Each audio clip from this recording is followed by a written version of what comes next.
garsoore Cumar Cartan oo laga joojiyay inuu dhexdhexaadiyo kulanka weyn ee Nigeria iyo Algeria. Xiriirka kubadda cagta Afrika CAF ayaa go'aan lama filaan ah shaqada ugu joojiyay garsooraha caanka ah ee Soomaaliyeed Cumar Cabdulqaadir Cartan, kaas oo markii hore loo qorsheeyay inuu dhexdhexaadiyo kulanka wareegga 8-aadka ee tartanka AFCON 2025 ee dhexmari doona Nigeria iyo Algeria. Go'aankan ayaa yimid maanta oo Jimco ah kadib markii lagu eedeeyay inuu jabiyay xeerarka xayeysiinta ee xiriirka. CAF ayaa ogaatay in Cumar Cartan uu kulan hore ku ciyaaray kaba ay sameysay shirkad aan ka mid ahayn kafaalaqaadayaasha rasmiga ah ee tartanka, sida Puma oo ah shirkad qalabka u doorta garsoorayaasha.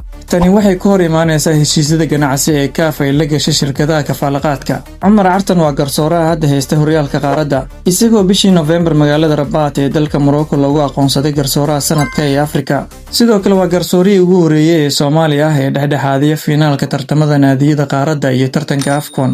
Kulanka Nigeria iyo Algeria ayaa lagu wadaa inuu beri ka dhaco garoonka Grand Stade de Marrakech. CAF ayaa hadda laga dhowrayaa inay ku dhawaaqdo garsoore bedel u noqdo Cumar Cartan.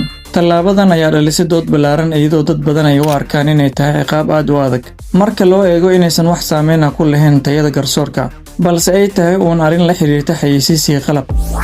dhinaca kale, Ian Wright oo si kulul u weeraray Victor Gyökeres kadib kulankii Liverpool.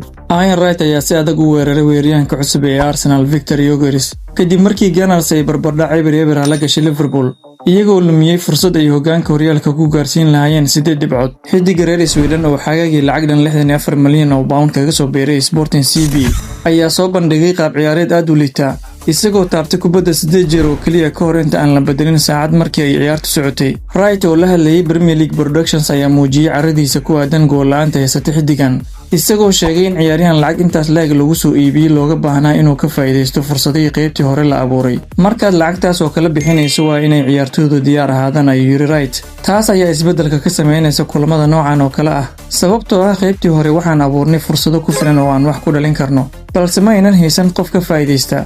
Halyeeyga Arsenal ayaa amaanay Gabriel Jesus oo keedka ka soo kacay, isagoo sheegay inuu keenay xawaare iyo firfircooni, wuxuuna soo jeediyay in isbeddelka la sameeyo xilli hore.